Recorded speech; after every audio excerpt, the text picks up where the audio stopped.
to item 8. It's an item for discussion, and we will take action on the Gaithersburg Cluster Elementary School. Dr. Smith, you want to introduce? Yes, thank you, Ms. Evans.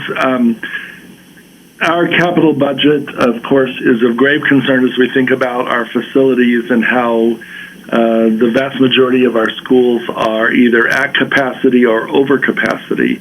And this is of real concern. And earlier in the winter, in January, the recommendation that came out of the county government was to reduce the capital expenditures. And certainly as we've gone into this era of COVID-19 and the economic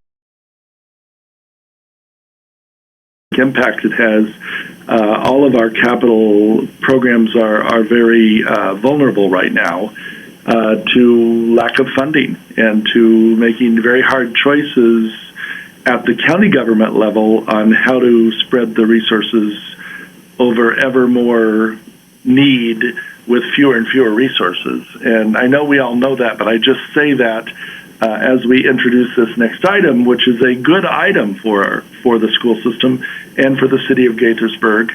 And it's really around acquiring the legal action required around the acquisition of property for a new elementary school in Gaithersburg that we very, very much need, and that we have every intention of proceeding with because of the level of overcapacity of the current Gaithersburg Elementary, as well as other schools in that cluster.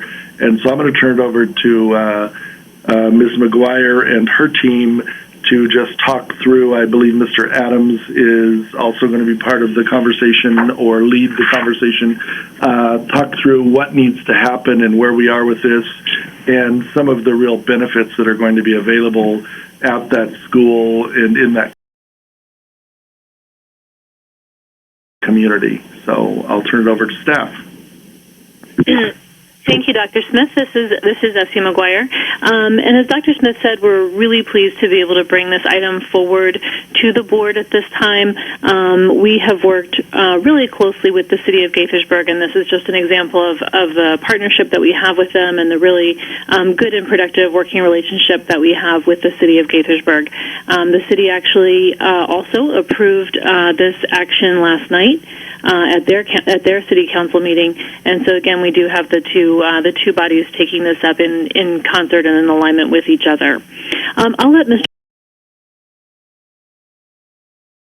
Adams go through the specifics. We have a very brief PowerPoint that we can go through just to be able to see the property and the site fit and some of those visual elements.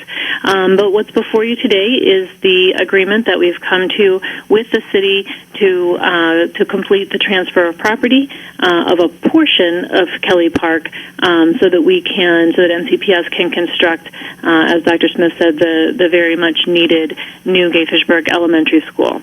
We're very excited about this project, and we're really feeling good about the amenities and improvements that we'll be able to bring to the park site as well. So with that, I'll turn it to Seth. Sure. Thank you very much, and good afternoon to everyone. As we move through the slides, I'm just going to very briefly just outline a few of the items that are part of this land acquisition agreement. As mentioned, this has been probably a 3-year process to get to this point, and certainly, there's been significant amount of community conversations, dialogue between city and MCPS staff, as well as many opportunities to present both at the mayor and council meetings as well as at the board meetings. So I'm just going to highlight a few of the agreement elements. And just walk us through what that looks like. So we'll go to the next slide, please. So just as a recap, Kelley Park as a whole is a 28-acre site, and what we've been able to do is to really just find a smaller portion, 5.7 acres, within that overall 28 acre that will be used for the school site. There's a lot of different sort of elements that are part of this, but we wanted to, as both city and MCPS staff, to try to minimize our footprint of the school on the overall site. As you can see, within the red outline, that is the property that's part of this transfer, which is that 5.7 acres. We are going to site about 100,000 square foot building on it, a 740 capacity. It's going to have pre-K, Head Start, linkages to learning, and obviously all the amenities that we would expect in our 21st century elementary schools.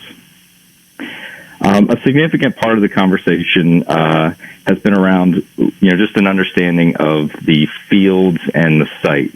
So as we go to the next slide, you'll notice that the red line does jog around what will be the playfield area, as well as a tot lot.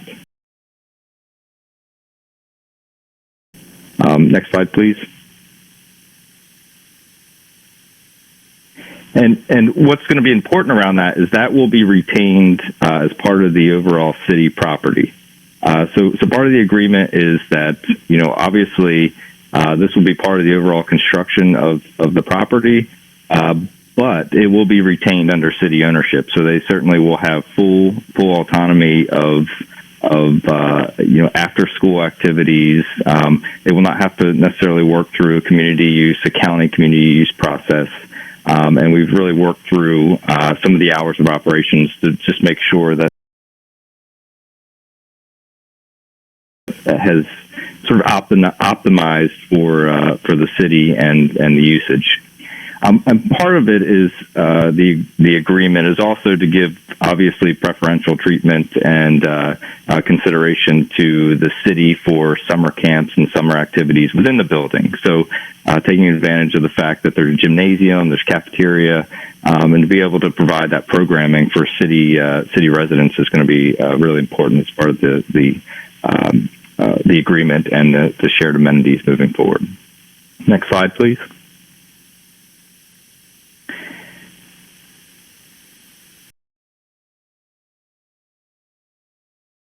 Some of the other aspects of the site are the connections within the site. What we heard and what we presented in the past is to make sure that the back of the house area, which are the softball, baseball fields, are usable during the school day.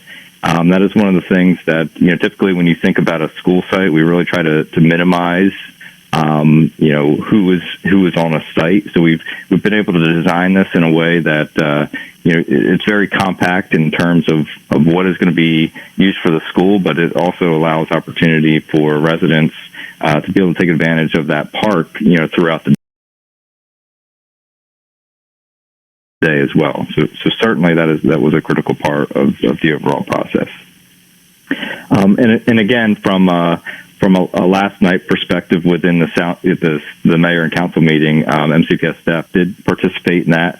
There was lots of great questions from a lot of the council members around just an understanding of the agreement, what are the next steps, but also I think acknowledgement that this is a really good opportunity to provide a lot of different and well-rounded amenities to the city. So particularly a focus on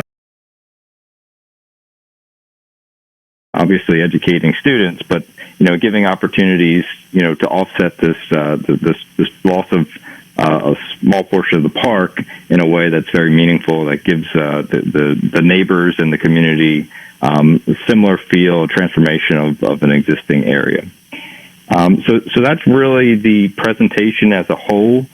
Again, there's just some shared amenities elements that are part of the agreement, but in whole, this is something that is supported from the mayor and council, the city